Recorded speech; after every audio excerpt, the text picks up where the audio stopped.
दरमा बंद सह चुक्तिभित्तिक डाक्तर को नोटिस पर कार्यरू निवृत्त पाई निर्देश। राज्य में चलता डाक्तरी आंदोलन को नहीं स्वास्थ्य विभाग पक्षर एक बड़ और कड़ा पदक्षेप ग्रहण कर मेडिकल सर्विसेज एसोसिएशन नेतृत्व में आंदोलन में सामिल होता डाक्तर मान विरुद्ध में प्रशासन कार्यानुष्ठान ग्रहण कर आंदोलनरत डाक्तर मान दरमा बंद करने स्वास्थ्य विभाग पक्षर स्पष्ट और कड़ा निर्देशनामा जारी कर स्वास्थ्य विभाग चिठी अनुसार Odisha medical and health services cadre अधीन आसुथिबा जो मेडिकल ऑफिसर माने कार्य जोग न दे आंदोलन को ओह्लाइछन्ति सेमानक दरमा तुरंत बंद करने को कुहाଯାଇଛି। केवल सेतिकी नुहे आंदोलन में सामिल थिबा चुक्तिभित्तिक डाक्तर मानक उपरे मध्य खंडा झुलुछि। सेमानक प्रथमे नोटिस दिया जिबा सह परवर्ती समय कार्यरू निवृत्त करबा पई चिठी रे उल्लेख करा जायछि।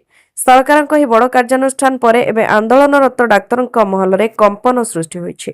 लगाण वर्षा पई विद्यालय 2 दिन छुट्टी घोषणा। राज्य में गत बुधवार ठारू लगाण वर्षा जारी रही। कंधमाल में मध्य वर्षार प्रभाव देखा मिली। वर्षा जो कंधमाल जिलापाल गुरुवार ठारू 2 दिन स्कूल छुट्टी घोषणा करछन्ति। अर्थात जुलाई 2 और 3 तारिख में कंधमाल जिले में स्कूल छुट्टी रहिबो। प्रथम द्वादश श्रेणी पर्यंत छुट्टी रहिबो बोली जिलापाल घोषणा करछन्ति। तेबे जिलापाल काली छुट्टी घोषणा करने पूर्व अनेक स्कूल पिला माने घरू बाहरी सारी अनेक छात्र छात्री स्कूल रे पहुंची सारी बेले आहुरी अन्य पिला माने बाटरे थिले। 2 दिनिया स्कूल छुट्टी घोषणा विलंब होइथिबा जोगु समस्त छात्र छात्री विद्यालय को वर्षा भिजी भिजी कष्ट रे पहुंचीथिले। परे विद्यालय उपस्थान पढ़ी विद्यालय छुट्टी घोषणा करा जायतिला। फल पिला माने निराश होई पुणी वर्षा रे भिजी भिजी निज निज घर को फेरिथिले। एठारे प्रश्न उठुछि जदि विद्यालय छुट्टी करिवार थिला ताहले समय पूर्वरु काहेकि पिलांकु सूचना प्रदान करागला नाही। पिला छुट्टी विषय जानि न पारि विद्यालय को आसी पुणी फेरिबा पुणी लगाण वर्षारे कष्टदायक। एमिति छुट्टीर माने किछि नाही बोली अभिभावक माने अभियोग आनिछन्ति। परवर्ती खबर मुख्यमंत्री उपस्थित 1,01,000 कोटी टंकार पुंजीनिवेश लगी बुझामणापत्र स्वाक्षरित। ओडिशा रे देशर बृहत विदेशी पुंजीनिवेश आदानी एंटरप्राइजेस लिमिटेड अंतरराष्ट्रीय होल्डिंग कंपनी निवेश करिबो 1,01,000 कोटी। राज्यर खनि क्षेत्र में बड़ विदेश पुंजीनिवेश एने काली मुख्यमंत्री उपस्थित स्वाक्षरित होइछि। एएमयू शिल्प विभाग एवं आदानी एंटरप्राइजेस लिमिटेड अंतरराष्ट्रीय होल्डिंग कंपनी मध्य बुझामणा पत्र स्वाक्षरित होइछि। एथिनै लोकसेवा भवन कन्वेंशन सेंटर रे आयोजित कार्यक्रम में मुख्यमंत्री सहित शिल्प मंत्री संपद चंद्र स्वाई, मुख्य शासन सचिव अनु गर्ग एवं आदानी एंटरप्राइजेस लिमिटेड रो करण आदानी प्रमुख उपस्थित थिले। 1,01,000 कोटी निवेश द्वारा 53,500 नियुक्ति सृष्टि हेबो बोली आकलन करा जायछि। परवर्ती खबर खराब पाग जोगु केंद्र स्वराष्ट्र मंत्री अमित शाहଙ୍କର ओडिशा गस्त बातिल। केंद्र स्वराष्ट्र मंत्री अमित शाहଙ୍କର ओडिशा गस्त बातिल होइथिबा जणा जायछि। एने बरगड़ लोकसभा सदस्य प्रदीप पुरोहित सूचना दैछन्ति। से कहिसन्ति खराब पाग जोगु ही गस्त को बातिल करा जायछि। आज अमित शाह ओडिशा गस्तरे आसीथान्ते। स्वराष्ट्र मंत्री अमित शाह ओडिशा को अनेक प्रकल्प भेटी दैथान्ते। एथिलागि प्रस्तुति चूड़ांत पर्यायर पहुंचितला। से बरगड़े एक बृहत शिल्पर शिलान्यास करिथान्ते। या छड़ा बड़ंबा चिनीकल समेत बलांगीर और नयागढ़ चिनीकलर पुनरुद्धार कार्य आरंभ करबा पई शिलान्यास करिवे। यह भुवनेश्वर में त्रिभुवन समवाय विश्वविद्यालय एक स्कूल प्रतिष्ठार भित्ति प्रस्तर स्थापन करेंगे। हीराकुदरे 100 कोटी टंका व्यय निर्माण हेबाकु थिबा पूर्व भारतर प्रथम समन्वित आक्वा पार्क, बालेश्वर बस्ताठारे 78 कोटी टंका व्यय निर्माण हेबाकु थिबा अत्याधुनिक मत्स्य बजार और भुवनेश्वर पांडराठारे 59 कोटी टंका व्यय अत्याधुनिक मत्स्य बजार भित्ति प्रस्तर स्थापन करिवार कार्यक्रम थिला। परवर्ती खबर घरे घरे शुभिबो संशोधित लक्ष्मी पुराण। बलराम दास का मूल रचित लक्ष्मी पुराणर नुआ गीत आउ थे रेकर्ड हेबो। गीता दास और नमिता अग्रवाल मिसी यह गीत गाइबे। घरे घरे पहुंचबो नुआ बलराम दास का मूल रचित लक्ष्मी पुराण। आसंता माणबसा गुरुवार में परिमार्जित होइथिबा लक्ष्मी पुराण आसिबो। एने गवेषणा चली 2 मास समय लगिबो। सेपटे 1 कोटी संशोधित लक्ष्मी पुराण बांटिबे राज्य सरकार। नमिता अग्रवाल और गीता दास गाइबे नुआ संशोधित लक्ष्मी पुराण। एनी सूचना दैछन्ते उपमुख्यमंत्री प्रभाती परिडा। बलराम दास का जन्मपीठ में तैयारी हेबो महालक्ष्मी कॉरिडोर। कॉरिडोर रे बलराम दास का गैलेरी, लक्ष्मी का रिसर्च गैलेरी रहिबो। ए कॉरिडोर स्थानीय लोकन को रोजगार दे पारिबो। 500 महिला एकाठी होई गाई पारिबे लक्ष्मी पुराण। परवर्ती खबर बंगोपसागर रे लघुचाप क्षेत्र सृष्टि। बंगोपसागर रे सृष्टि हेला लघुचाप क्षेत्र। उत्तर पश्चिम बंगोपसागर और संलग्न उत्तर ओडिशा उपकूल रे लघुचाप क्षेत्र सृष्टि होइछि। लघुचाप क्षेत्र सृष्टि नहीं आईएमडी पक्षर सूचना प्रदान करा जायछि।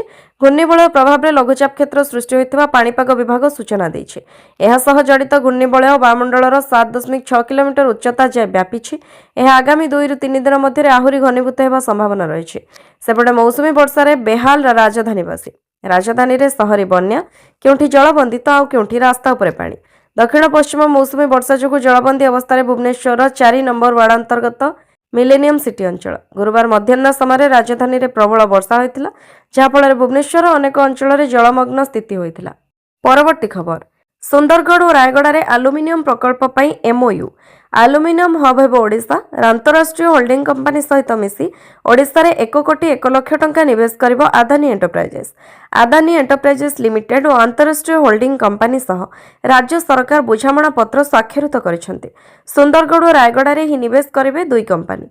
एहा द्वारा 53,000 प्रत्यक्ष और परोक्ष नियुक्ति सृष्टि हेबो।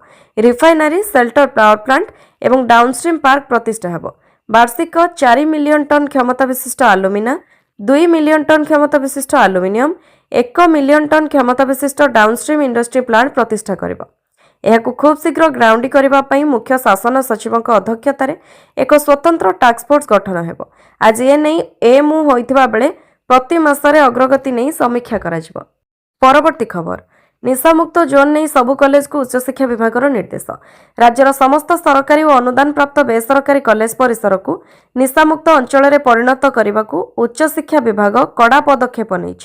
प्रत्येक शिक्षानुष्ठान 500 मीटर परिसर मध्य मद तंबाकू मादक द्रव्य साइकोट्रोपिक पदार्थ किंवा अन्य कौनसी निशाद्रव्यर विक्रय केन्द्र चालू नथिबा सुनिश्चित करने सहित यार सरजमीन जांच करी रिपोर्ट दाखल करने को कॉलेज अध्यक्ष मानक निर्देश दि जायछि। समस्त कॉलेज को 500 मीटर परिसर जांच करी निर्धारित तथ्य HMS पोर्टाल रे आसंता 15 जुलाई सुधा अपलोड करने को कहुଯାଇଛି। परवर्ती खबर डाक्तरी छात्री चंद्रिका मृत्यु घटना भीमसेन टुडू को जामिन आवेदन खारज। बहुचर्चित मयूरभंज मेडिकल छात्री चंद्रिका हेम्ब्रम को मृत्यु घटना अपराधिक मामलें विचार विभाग जेल हाजत रे थिबा पुरुष बंधु भीमसेन टुडू जामिन आवेदन खारज। जामिन आवेदन को खारज कले कटक स्वतंत्र एडीजे कोर्ट। अभियुक्त भीमसेन टुडू विरोध में संगीन अभियोग रही एभली घटनार सामाजिक प्रभाव खूब अधिक रही तेणु यह आधार कर जामिन खारज कर सूचना योग्य जे जून 4 तारिख में काठजोड़ी नदी डाक्तरी छात्री चंद्रिका हेम्ब्रम को मृतदेह मिलता हेले प्रेम व्यापार को नहीं पुरुष बंधु भीमसेन जड़े युवती मिसी चंद्रिका को हत्या कर चंद्रिका परिवार लोके अभियोग करते चंद्रिका सह दीर्घ दिन प्रेम संपर्क भितर द्वितीय युवती आसवा पर ओएस तालीम नेउथिबा पुरुष बंधु भीमसेन मानसिक निर्यातना दे चंद्रिका को चापरे रखा आरंभ करते। तेबे पुलिस मामला को गुरुतर सहित नहीं तदंत आरंभ करथिला। अभियुक्त पुरुष बंधु भीमसेन टुडू को गिरफ्त करने पर विचार विभाग हेफाजत को पठा जाइछे। परवर्ती खबर 18 रु श्रीमंदिर रे हेबो वैषयिक जांच पूर्त विभाग पक्षरु एएसआई को चिठी। श्री जगन्नाथ मंदिर प्रशासन वैषयिक कमिटी सदस्य और भारतीय प्रत्नतात्विक सर्वेक्षण सदस्य माने मिलित जांच करेंगे। जुलाई 18 तारिख पूर्वाह्न 10:30 रु जांच प्रक्रिया आरंभ हेबो। एने पूर्त विभाग तरफ भारतीय प्रत्नतात्विक संस्था एएसआई को चिठी करा जायछि। जांच पर पर्यवेक्षण को नहीं एक बैठक मध्य अनुष्ठित हेबो। तेबे यह एक रूटीन जांच प्रक्रिया। प्रत्येक वर्ष महाप्रभु श्री गुंडीचा यात्रा करने समय श्रीमंदिर रे एही जांच प्रक्रिया करा जायथाय। परवर्ती खबर आसंता 24 घंटे प्रबल वर्षिब सतर्कता जारी कला पाणीपाग विभाग। दक्षिण पश्चिम मौसुमी वायु कारण राज्य में आरंभ होइछि लगाण वर्षा। एमितिरे आसंता 24 घंटा प्रबल अति प्रबल वर्षा संभावना रही पाणीपाग विभाग पक्षरु जारी होइछि चेतावनी। बरगढ़ नुआपड़ा बलांगीर सोनपुर बौद्ध कंधमाल नवरंगपुर कोरापुट मालकानगिरी जिले में प्रबल अति प्रबल वर्षा संभावना रही ए समस्त जिला को ऑरेंज वार्निंग जारी करा जायछि। सेपरि आज कोरापुट और मालकानगिरी जिला को रेड वार्निंग जारी करिछि विभाग। आहुरी मध्य प्रबल अति प्रबल वर्षा रायगड़ा कलाहांडी गजपति नवरंगपुर जिला ऑरेंज वार्निंग जारी होइछि। परवर्ती खबर निशाशक्त प्रधान शिक्षक निलंबित। भद्रक जिला चांदबाली ब्लॉक अंतर्गत बीणापाणी नोडाल स्कूल प्रधान शिक्षक श्रीनाथ दास विरुद्ध में कार्यानुष्ठान निया विरुद्ध में मद्यप अवस्था विद्यालय को आसवा सहित अशालीन भाषा प्रयोग और गाड़ीगुलज करुवा अभियोग होता। मत बजार में लोक गाड़ीगुलज करुवा भिडियोस भाइराल होगा पर यह कार्यानुष्ठान ग्रहण कर प्राथमिकता जांच पर चांदबाली ब्लॉक शिक्षा अधिकारी श्रीनाथ दास को तत्काल प्रभाव निलंबन कर घटना को नहीं स्थानीय अंचल में चर्चा जोर धरी बेले शिक्षानुष्ठान में श्रृंखला और दायित्वबोध बजाय रखापी एभली कार्यानुष्ठान जरूरी बोली मत प्रकाश पाई। परवर्ती खबर चिटफंड मामलें प्रभात विश्वाल निराश। चिटफंड केलेंकारी मामलें फसीथिबा पूर्वतन विधायक प्रभात रंजन विश्वाल को काली पुणी निराश होगाकू पड़िछि। तांको विरुद्ध में सीबीआई दायर करिथिबा मामला को खारज करने प्रभात हाईकोर्ट रे जो आवेदन करथिले ता खारज होइछि। किंतु अन्यपटे 6 मास मध्य मामलार विचार प्रक्रिया शेष करने लगी स्पेशल सीबीआई कोर्ट को उद्देश्य काली निर्देश दैछन्ति हाईकोर्ट। प्रभात विश्वाल पूर्व मामला नहीं हाइकोर्ट को द्वारस्थ होते सेतेबेले हाइकोर्ट सीबीआई कोर्ट को 1 वर्ष मध्य मामलार शुणाणी शेष करने को निर्देश देते तेज से समयसीमा अतिक्रम कर 2 वर्ष अधिक समय बीती जाते मामलार विचार शेष हो नाला यह आधार कर प्रभात विश्वाल पुणी थे हाइकोर्ट में सानी आवेदन करते। परवर्ती खबर माँ पुओं को थाना भितर 3rd डिग्री घटना आगुआ जमीन आवेदन कले निलंबन आईआईसी संध्याराणी। केन्द्रापड़ा जिला तालचुआ सामुद्रिक थानार पूर्वतन निलंबित आईआईसी संध्याराणी जेना हाइकोर्ट रे आगुआ जमीन आवेदन करिसेंते। मे 25 तारिख दिन थाना भितर माँ पुओं को 3rd डिग्री प्रयोग कर लहुलुहाण करने घटना मामला रुजु होते आज जाए गिरफ कराଯାଇନି। तालचुआ सामुद्रिक थाना केस नंबर 124/26 रे संध्याराणी जेना विरुद्ध में मामला रुजु होता 296, 74, 115, 351, 308 प्रभृति संगीन बीएनएसएस दफारे मामला रुजु होता। गिरफ आशंका कर निलंबित आईआईसी संध्याराणी जेना हाइकोर्ट आगुआ जमीन आवेदन करिसेंते। परवर्ती खबर 7 दिन भितर विद्यालयर विद्युत बकेया पैठ नहेले कार्यानुष्ठान। राज्यर प्राथमिक और उच्च प्राथमिक विद्यालयगुड़िकर बकेया विद्युत बिल शीघ्र पैठ करने को राज्य सरकार कड़ा आभिमुख्य ग्रहण करिसेंते। ए परिप्रेक्षी में प्राथमिक शिक्षा निर्देशकों तरफ समस्त ब्लॉक शिक्षा अधिकारी को निर्देश दि जाइए। कहुଯାଇଛି विद्युत बकेया पैठ पर ब्लॉक भित्तिक टंका पूर्व आवंटित होइछि एणु 7 दिन मध्य उक्त टंका को उठाण और बंटन कर बिल दाखल सुनिश्चित करने को हेब नचेत संपृक्त खिलापकारी अधिकारी विरुद्ध में कड़ा प्रशासनिक कार्यानुष्ठान नियाजिबो बोली स्पष्ट चेतावनी दि जाइए। परवर्ती खबर 7 दिन भितर विद्यालयर विद्युत बकेया पैठ नहेले कार्यानुष्ठान। काले साधारण स्नातकोत्तर प्रवेशिका परीक्षार फल प्रकाशित होइछि। राज्यर 132टी शिक्षानुष्ठान विभिन्न पाठ्यक्रम मोट 32,309टी आसन निमंते 53,901 जन छात्र छात्री योग्य विवेचित होइछन्ते। छात्र छात्री माने साउंस पोर्टाल को जाई निजर परीक्षा फल देखि पारिबे। एने उच्च शिक्षा विभाग पक्षर सूचना प्रदान करा जायछि। विभाग पक्षर प्रकाशित सूचना अनुसार शिक्षा वर्ष 2026-27 पई स्नातकोत्तर पाठ्यक्रम रे नाम लेखाइबा निमंते कॉमन पीजी एंट्रांस टेस्ट 2026 अनुष्ठित होइतिला। ए प्रवेशिका परीक्षा पई 58,613 जन परीक्षार्थी आवेदन करिथिबा बेले 53,901 जन परीक्षार्थी परीक्षा देइतिले। सर्वमोट 50टी स्नातकोत्तर पाठ्यक्रम पई एही प्रवेशिका परीक्षा अनुष्ठित होइतिला। परवर्ती खबर अघटन मुक्त रथयात्रा उपरे फोकस प्राय 25 लाख भक्तों समागम हेब बड़ चैलेंज। पाखई आसुछि घोषयात्रा रथयात्रा परिचालना हेब बड़ चैलेंज। पूर्व 2 वर्ष घटी अघटन चलित थर यार पुनरावृत्ति न करने को प्रशासन और सरकार जारी रखिछन्ति प्रयास। 3.5 किलोमीटर बड़दाण्डे 3 लाख भक्तों धारण क्षमता रही बेले 20 ରୁ 25 लाख भक्तों समागम प्रशासन पाई हेब नुआ चैलेंज। रथयात्रा रे प्राय 25 लाख भक्तों समागम नहीं आकलन करा जाउछि। एते लोकंकु सेवा देबा पई अतिरिक्त फोर्स शौचालय सीसीटीवी पानीय जल इत्यादि प्रस्तुत होइछि किंतु प्रवेश प्रस्थान जेते नियंत्रित हेबो सेते श्रृंखलित हेबो भिड़ नियंत्रण। अन्यपटे श्रृंखलित नीतिकांति हेले दर्शन व्यवस्था रे कोनोसी असुविधा हेबनी। स्नान पूर्णमी रे सुचारू रूपे नीतिकांति होइथिबारु रथयात्रा पई मध्य समान श्रृंखला आशा करा जाउछि। परवर्ती खबर दिल्ली रे खूब शीघ्र लागिबो 32,000 ईवी चार्जिंग पॉइंट। दिल्ली में प्रदूषण रोकवा और वैद्युतिक यान ईवी को प्रोत्साहन देवाई दिल्ली कैबिनेट नुआ ईवी पॉलिसी को मंजूरी देइछि। ए परिप्रेक्षी में गुरुवार दिल्ली मुख्यमंत्री रेखा गुप्ता दिल्लीवासी आश्वासन दी कहते जे नुआ नीति लागू होगा पर गाड़ी चार्ज करने क्या कौन असुविधार सम्मुखीन होगा पड़ो ना। एथिपाई सरकार सहर में चार्जिंग पॉइंट संख्या को 9,000 बढ़ाई 32,000 को संप्रसारण करने को योजना करिसेंति। गाड़ी तैयारी करुवा कंपनी गुड़िक सह मिसी सरकार यह चार्जिंग व्यवस्था को मजबूत करुछंती एवं एही नीति रे बैटरी रिसाइक्लिंग उपरे मध्य विशेष ध्यान दिया जाइछे।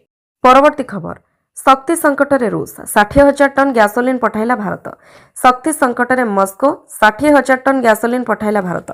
समग्र एशिया को अशोधित तैल जोगाउथिबा रूस वर्तमान सांघातिक शक्ति संकटर सम्मुखीन होउछि। एभଳି स्थिति सहायता करिछि भारत। चाहिदा पूरण करबा लागि भारत ठारू रूस गैसोलीन आमदानी आरंभ करिछि। निकटरे यूक्रेन सेना रूसर प्रमुख शक्ति भित्तिभूमि उपरे प्रचंड एयर स्ट्राइक करथिला। एथिरे व्यापक क्षयक्षति होइथिला। यह जो देश में अचानक पेट्रोल अभाव देखा देइछे। दैनंदिन चाहिदा पूरण करने काठिकर पाठ पलटिछि। रूसर 11टी टाइम जोन रे शक्ति संकट वृद्धि पाइछे। देशव्यापी पेट्रोल पंप गुड़िकर लोकों लंबा लाइन लगी। पेट्रोल दर में रेकर्ड वृद्धि होइछे। विशेषकर पेट्रोल चाहिदा पूरण लगी रूस वर्तमान विभिन्न देश सहित आलोचना जारी रखिछे। एक सुलभ तथा ग्रहणीय दर में तेल आमदान पर विभिन्न राष्ट्र सहित आलोचना करुछे। पूर्व रूस ठारू भारत तैल आमदान करुवा बेले एवं स्थिति देखि रप्तानी करिछि। परवर्ती खबर मौसुमी अधिवेशन में प्रधानमंत्री मुख्यमंत्री जेल बिल आनीपारती केंद्र सरकार। संसदर आसंता मौसुमी अधिवेशन में केंद्र सरकार बहुचर्चित संविधान बिल 2025 को पास कराइबा पई पदक्षेप नहीं पारती। ଏହାକୁ ପ୍ରଧାନମନ୍ତ୍ରୀ ମୁଖ୍ୟମନ୍ତ୍ରୀ ଜେଲ୍ ବିଲ୍ ବୋଲି କୁହାଯାଉଛି। ବିଲ୍ଟିକୁ ଯାଞ୍ଚ କରୁଥିବା ମିଳିତ ସଂସଦୀୟ କମିଟି ଜୁଲାଇ 17ରେ ଏହାର ରିପୋର୍ଟକୁ ଅନୁମୋଦନ କରିପାରେ। ଏହାପରେ ସରକାର ସଂସଦରେ ବିଲ୍ଟିକୁ ଉପସ୍ଥାପନ କରି ପାସ୍ କରାଇବାକୁ ଉଦ୍ୟମ କରିବ ବୋଲି ସୂଚନା ମିଳିଛି। ପ୍ରସ୍ତାବିତ ବିଲ୍ ଅନୁସାରେ ପ୍ରଧାନମନ୍ତ୍ରୀ, ମୁଖ୍ୟମନ୍ତ୍ରୀ କିମ୍ବା ଯେକୌଣସି ମନ୍ତ୍ରୀ 5 ବର୍ଷ କିମ୍ବା ତାଠାରୁ ଅଧିକ କାରାଦଣ୍ଡଯୋଗ୍ୟ ଗୁରୁତର ଅପରାଧ ମାମଲାରେ ଗିରଫ ହୋଇ ଲଗାତାର 30 ଦିନ ଧରି ହେଫାଜତରେ ରହିଲେ ସେମାନଙ୍କୁ ପଦରୁ ହଟାଯିବ। ଏହା ରାଷ୍ଟ୍ରପତି କିମ୍ବା ରାଜ୍ୟପାଳଙ୍କ ଆଦେଶରେ ଅଥବା ବିଲ୍ର ବ୍ୟବସ୍ଥା ଅନୁଯାୟୀ ସ୍ୱୟଂଚାଳିତ ଭାବେ 31ତମ ଦିନରୁ କାର୍ଯ୍ୟକାରୀ ହୋଇପାରିବ।